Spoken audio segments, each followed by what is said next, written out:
السلام عليكم ورحمة الله تعالى وبركاته. مرحبا بالجميع وتحية إليكم من جديد. برنامج اليوم هو برنامج مهم موجه خاصة إلى الإخوة والأخوات الفائزين بالقرعة الأمريكية لسنة 2025، ونخص بالذكر الإخوة الذين إن شاء الله هم محددة مقابلتهم بالسفارة الأمريكية، وكذلك الإخوة الذين هم إن شاء الله مقبلون للتوصل برسالة الموعد والمقابلة مستقبلا.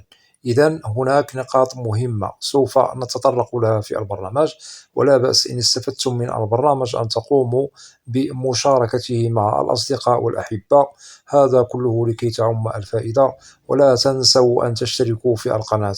إذا هناك تساؤل يطرح عن كيفية نتهيأ ونستعد للمقابلة بالسفارة الأمريكية، ونؤكد على الذين هم لديهم مقابلات متعلقة بالقرعة العشوائية الأمريكية، ونؤكد على فائزو الديفي 25. إذا هنا كيف نتهيأ ونستعد للمقابلة المتعلقة بفيزا القرعة العشوائية الأمريكية؟ أولا، يجب على كل فائز وفائزة أن يتدبروا شؤونهم بالاعتماد على أنفسهم في كل صغيرة وكبيرة، تشمل التحضير لما قبل المقابلة ويوم المقابلة. أولا نبدأ بالتحضير لما قبل المقابلة بالسفارة الأمريكية. أولا نؤكد عندما نتوصل برسالة الموعد وتحدد للفائز يعني المقابلة بوقتها بالسفارة الأمريكية أي الموعد، هنا لازم أن تشتغلوا على قدم وساق لأجل تدبير شؤون إجراءات مهمة نعتبرها استباقية، ونؤكد على الوثائق المطلوبة التي يجب أن لا نستهين بولو وثيقة واحدة من ضمن الوثائق المطلوبة منكم يوم الموعد والمقابلة بالسفارة الأمريكية. ونؤكد بأن الوثائق التي سوف تطلب منكم أنتم كفائزين وفائزات تختلف من فائز لآخر على حسب ظروفكم الاجتماعية. هل أنتم فائزون متزوجون، أم أنك مثلا عازب أو عازبة، أو أنك مطلق أو مطلقة؟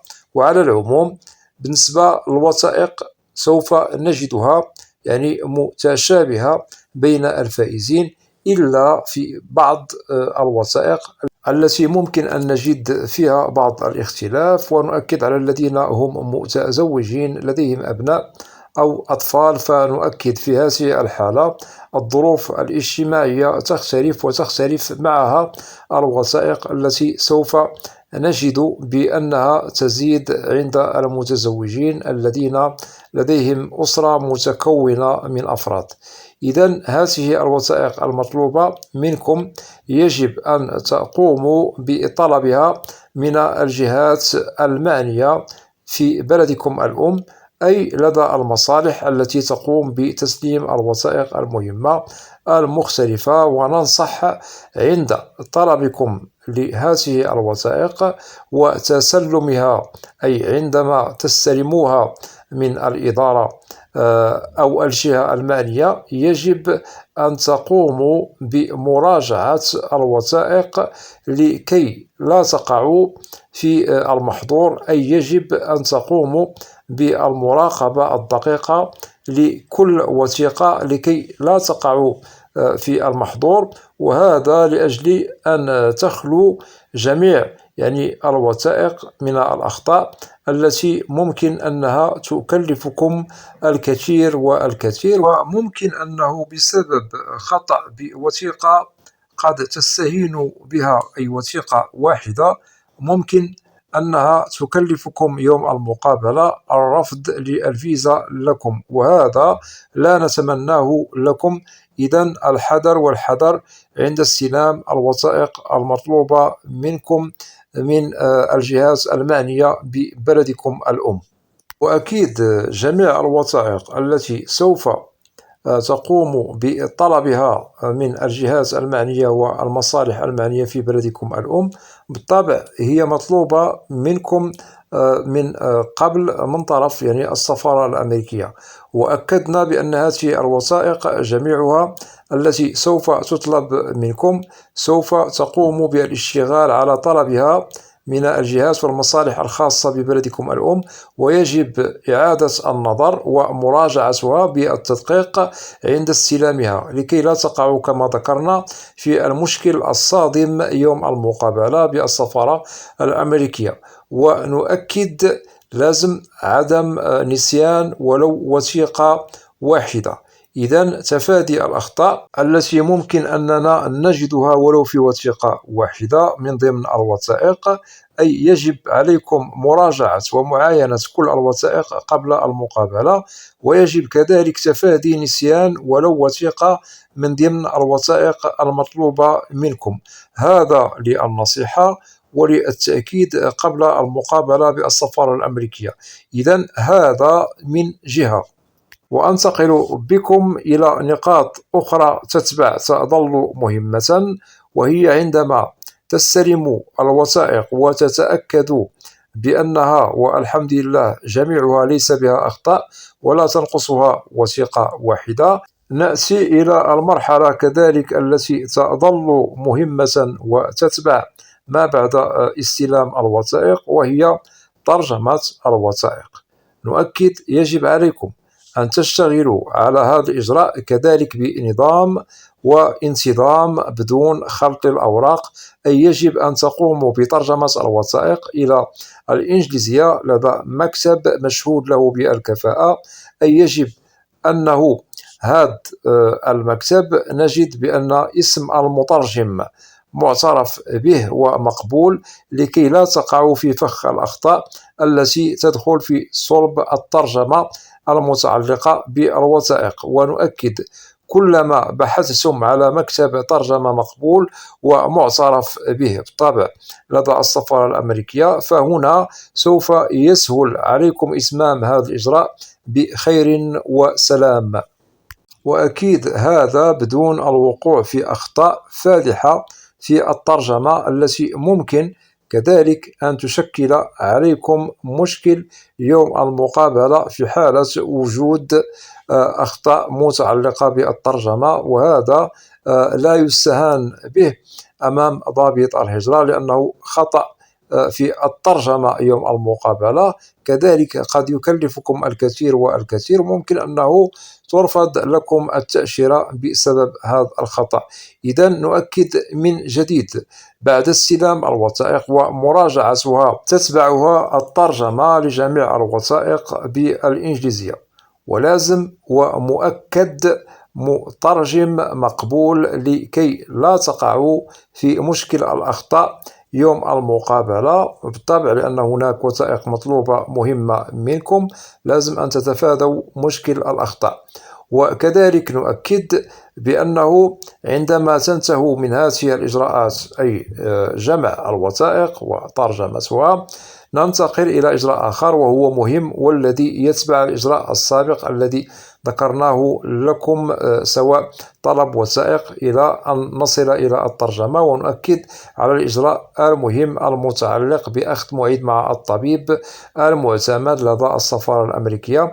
بالنسبة لهذا الإجراء سوف أتطرق له إن شاء الله في برنامج قادم عبر القناة لكي أوضح لكم المطلوب منكم، وكذلك أوضح لكم كيفية الاستعداد للفحص الطبي وكيفية أخذ موعد مع الطبيب قبل المقابلة بالسفارة الأمريكية.